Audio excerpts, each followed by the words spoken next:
Hello, everybody. So today I have another political test for you. This one's really been making the rounds on Twitter and it looked interesting. And I do find these a lot of fun, even if most of them are pretty bad. So that being said, let's get into it. Fascist elements test. Both right wingers and left wingers habitually call each other fascists as a political slur. At the same time, the European Union's Economic and Social Committee has found that actual fascism is on the rise. This test combines the insights of several prior efforts to research fascism to bring you a single composite test measuring agreement with fascistic elements across 10 different domains. We'll get to this later. I don't really want to read this really long one. First question. Civil rights such as freedom of speech should not apply to those who intentionally set out to provoke or disturb the public order. 100% agree.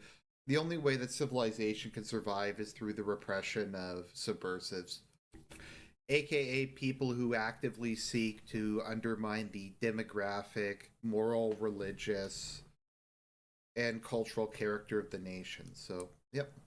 Many of our country's ills are the result of certain groups of people who plot against the nation's well being behind our backs. I mean, they'll say that this is a conspiracy theory, but I mean, this is objectively true. There's any number of different examples you could bring up. I don't even know that my only disagreement is I don't think it's really behind our backs. There's a lot of these people who actively hate the countries they're parts of. It is good to say that the survival of the fittest weeds out those who cannot stand the pace. I strongly disagree with that. As a Christian, and I guess as kind of an integralist, I think part of how you judge society is how you treat the worst off. And this is an issue I have with a lot of people who want to like abort or kill people with Down syndrome or whatever. They're part of your nation and you have a moral duty to ensure their life. Certain sectors such as housing, as the housing market, power generation, healthcare are too important for the state to leave to the free market. I mean, has there ever been a society in history that hasn't had at least some state involvement in these? I don't think so. I mean, the American healthcare system certainly isn't a free market. Some views need to be shut down by any means necessary. Strongly agree. Sex criminals deserve more than mere imprisonment. They ought to be flogged or worse. Yes, that sounds based. Yep. I'm not really a big fan of prison. I tend to favor physical punishment, fines, or the death penalty. There are certain people within our nation whose viewpoints are so odious that ordinary citizens are justified in using force against them.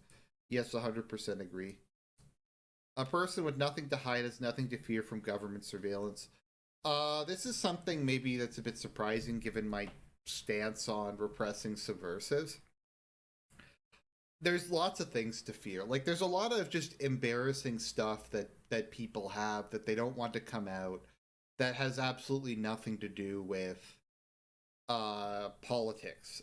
Maybe like you and your wife were having like a fight or something, or maybe she like insulted you and it was really embarrassing, or maybe you're having money problems or something.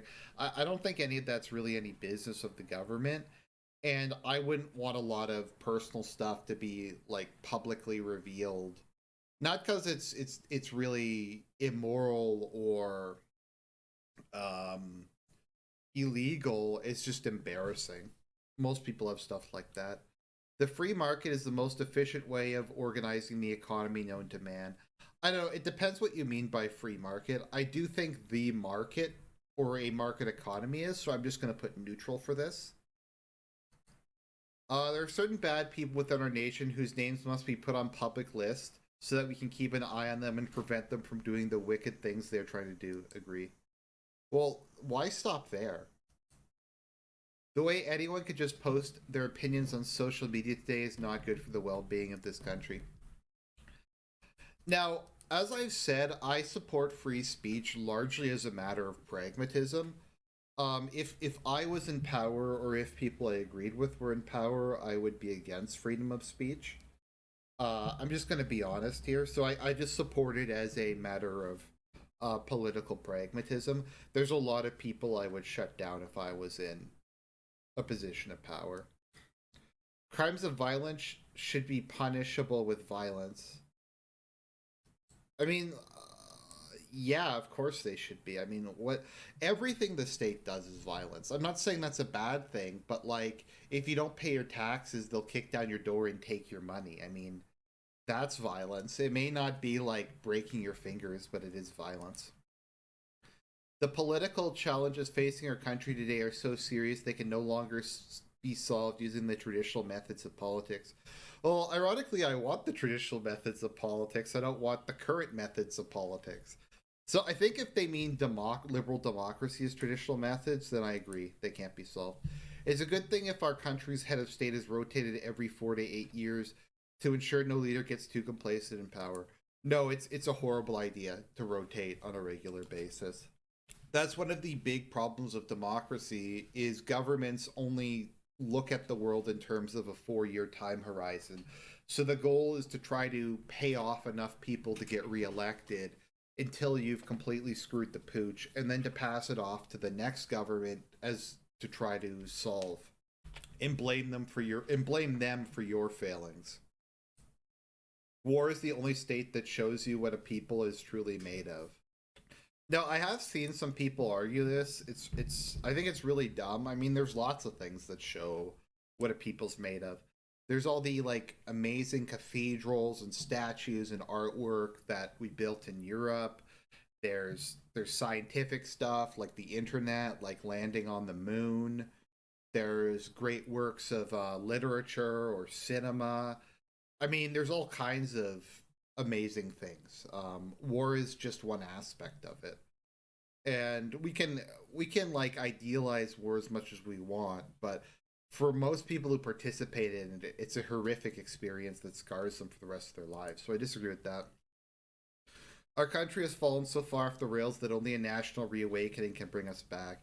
That's a very blatant statement. I would agree, although I kind of have this political concept of redemption, and that includes society returning to Jesus and repenting our sins. So I'd agree with that. It's not illogical or efficient to have several companies all making the same tire, the same wrench, the same cable, etc. So the state should step in to coordinate their efforts. Once again, that's very dependent upon the industry. I think in terms of something like power, it probably makes sense. I think weaponry should be nationalized, for instance, like the arms industry.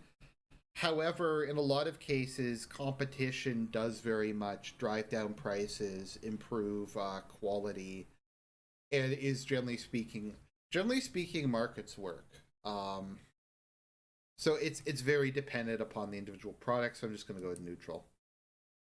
If the right kind of people were in power, our country would soon become a force to be reckoned with. Agreed. A student in school should have the same type of respect for their teacher as a soldier would have for their commanding officer. I'm gonna disagree with that. I do tend towards the idea that to a certain extent respect is earned. I think by default you'd offer your teacher respect, but they have to prove that they're worthy of your respect. Also, school isn't the military. Students, generally speaking, like discipline, even if they won't say that. They tend to like discipline and structure, but I just think it's kind of silly. There are certain groups of people within our borders who are a threat to our nation because they conspire with people who are like them in other countries. I wonder who this could be referring to. Buddhists, maybe. Cubans. Yeah. I mean, even if we're not going to go for the JQ, I mean, that's objectively true with regards to Muslims. If you look at like all the groups that are funded by Saudi Arabia who want to destroy the West, I mean, that's not like a conspiracy theory. You could just look that up. The government should not meddle in economic affairs by dictating a minimum wage, retirement age, and so on. I mean, once again, it kind of depends. I was somewhat critical when Ontario introduced a $15 minimum wage.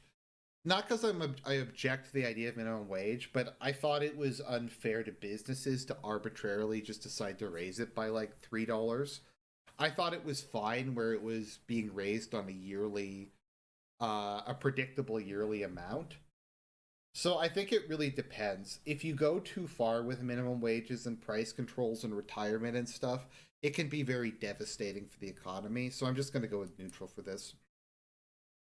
It's a good thing if our country's citizenry joined paramilitary organizations such as the National Guard and other volunteer defense corps.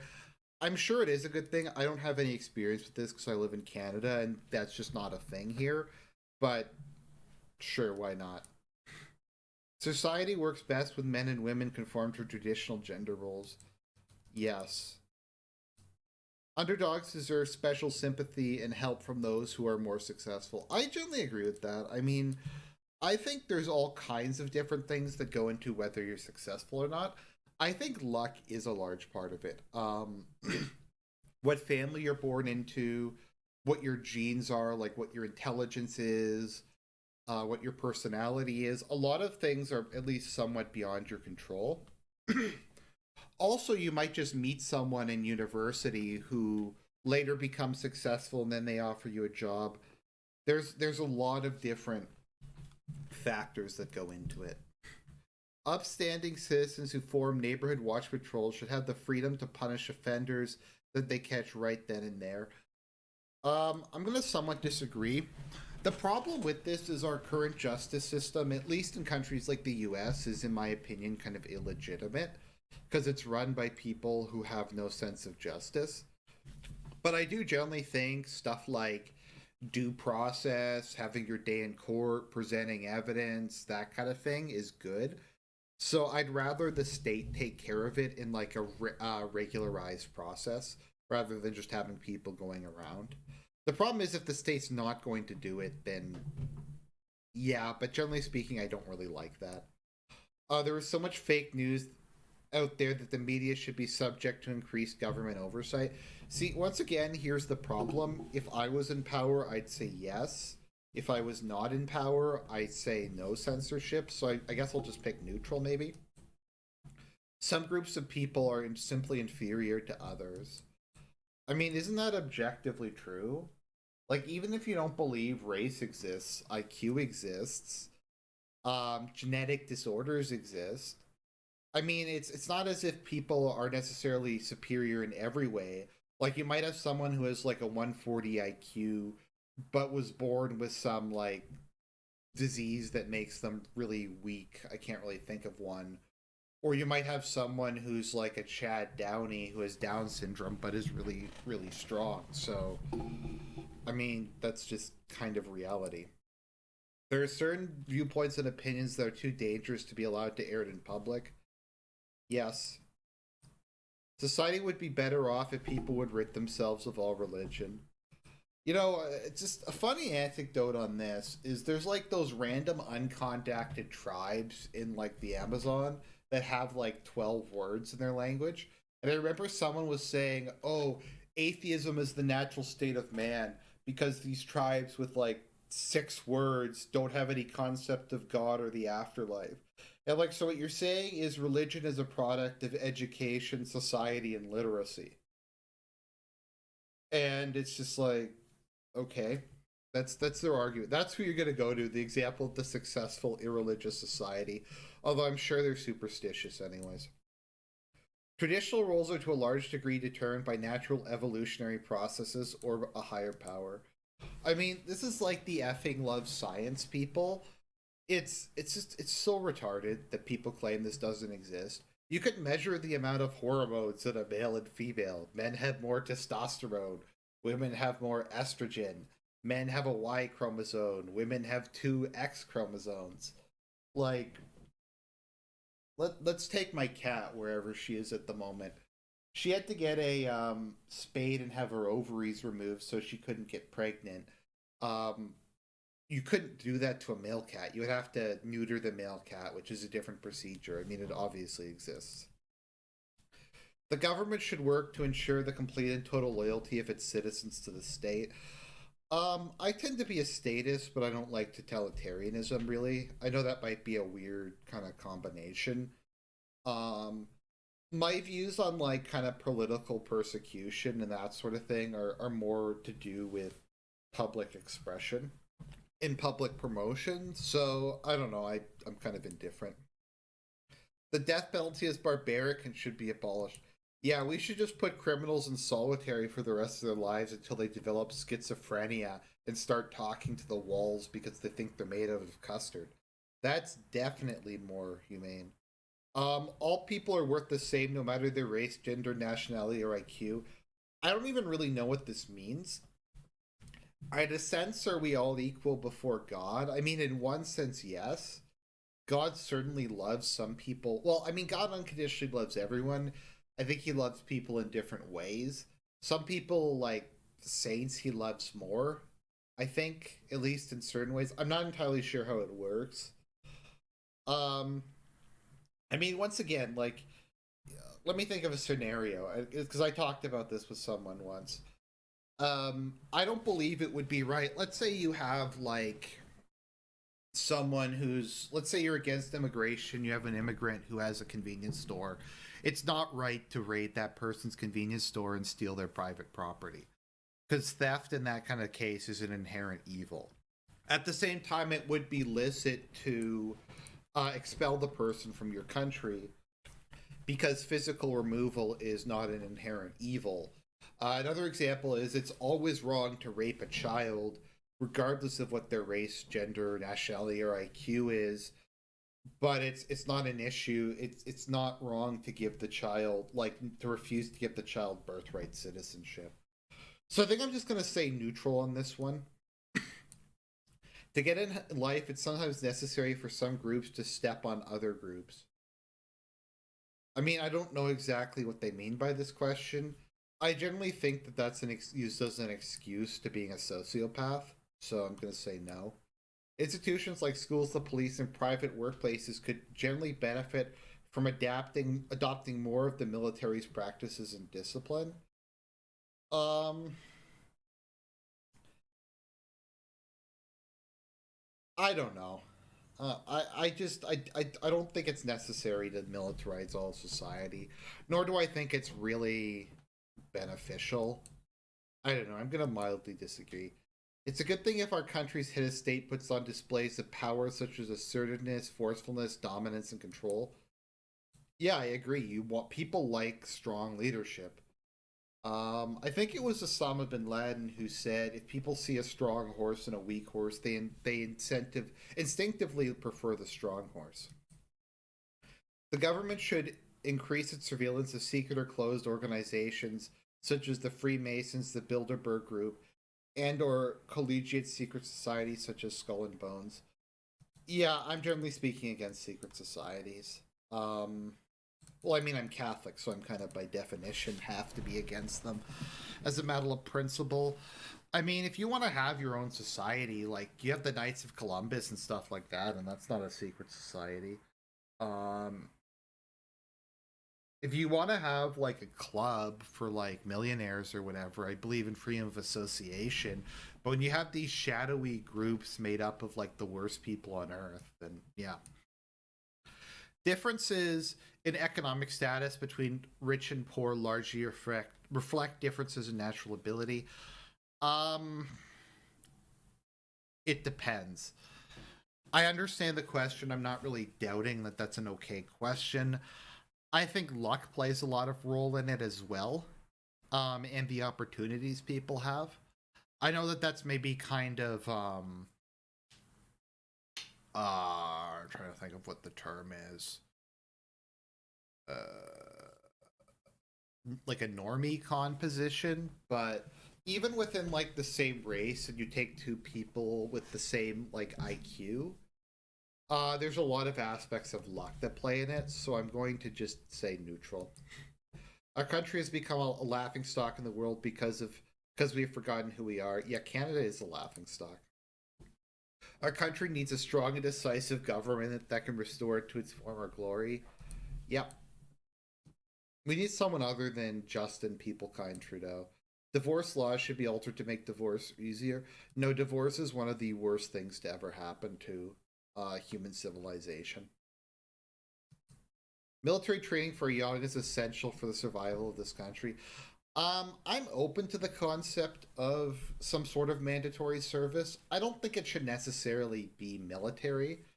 I think it could be planting trees or repairing buildings, or I am open to the idea of some sort of mandatory service for kids, like once they graduate high school, just to get them some work experience, some life experience. You can probably pay them a bit to kind of teach them that we live in a society. So I don't agree with military training, but I do think some sort of national service isn't a bad idea. Because I know people like me aren't really psychologically fit to be in the military. So, I mean, I would have probably been happy to do some other form of national service at that age, but not necessarily military. So I'm just going to say neutral.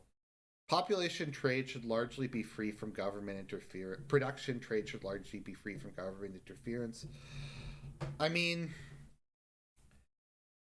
I tend I have a fairly pragmatic, non-ideological view of economics.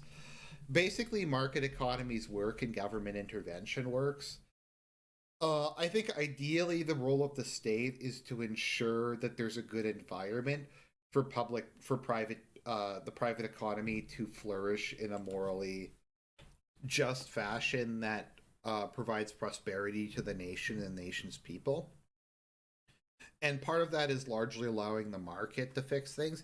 At the same time, you need like safety regulations, health regulations. I don't have anything like you need to test medications to make sure they don't make 90% of people go blind. So I'm just neutral on that. What this country needs is a strong leader in whom the people can put their trust. Agree. There is an international conspiracy at work against the interests of this country, which the government should take steps to counteract. It's not like they say it's a conspiracy. It's not a conspiracy. It's very much out in the open and obvious. There are certain issues. There are certain world leaders alive or in history whose judgment I would trust over the collective wisdom of all of their contenders. Sure, I guess. The government should take steps to curtail those academics and artists who are diminishing the history and heritage of our people. Strongly agree. The maintenance of internal order in the nation is more important than ensuring freedom for all. It depends on how one defines freedom, I guess, and one defines internal order. I do think that maintaining the family, the order brought by the family, is more important than people's ability to be coomers. I would welcome a strong leader who's capable of sweeping aside those political groups who are holding our country back. Yes. Our nation exists for the benefit of its own people and not for the benefit of the world. I mean, in a Christian sense, they do, but yeah. So let's see what I get. Your fascist is. Let's see here. I got max traditional values, max strongman leader, max denunciation of enemies, max rebirth, max Prussian speech control. I didn't get that high in terms of dissident suppression. So that's kind of interesting. So I got, I guess, kind of moderate in terms of corporatism, which is pretty accurate because I'm generally speaking not that much of I don't know if you want to call it a socialist. Tough mindedness. I'm not sure what that means exactly. Militarism, dissident suppression, natural hierarchy. Corporatism, the belief the state should step in to guide, coordinate, and control production, as well as coordinate negotiations between employers and labor unions. I'm kind of, yeah, like I said, I kind of have a moderate opinion on that. Strongman leader.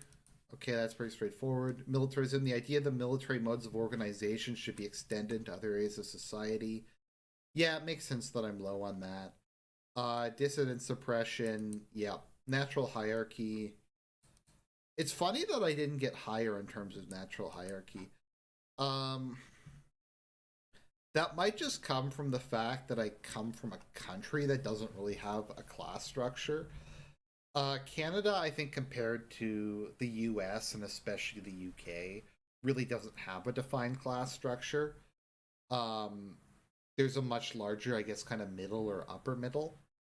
It might also just be 'cause I'm from an upper middle class background, so I just don't see it as much because of where I am. Tough mindedness, a personality characteristic that predisposes one towards being cynical, confrontational, and uninterested in the well being of outgroups. Yeah, I'm pretty soft hearted, to be honest. I know it may not seem that way because I can get angry a lot of the time, but I am actually pretty sympathetic generally. Let's see here. The belief that certain groups are the collective enemies of the people. Yep. So let's take maybe one more look at this. So max traditional values, which is correct. I'm a super social con. Moderate corporatism. I believe in a mixed economy. Strongman leader. Much preferable to democracy. Not really much of a militant. Um, yeah, I'd say I'm probably in the middle when it comes to dissident suppression. I think it's important to have public debate. I think it's important that people are able to criticize the government in terms of things like corruption, specific policies, stuff like that. But generally speaking, yeah, natural hierarchy. I'm just not a big fan of aristocracy and that kind of thing. Yep, person speech control, rebirth, myth, denunciation, and then tough mindedness. So that was kind of interesting. I don't think that was that bad a test, actually. I'm sure everyone's going to post and say, Argent, that was the worst test ever. What are you saying? But I thought that was kind of fun. So I'll talk to you guys later.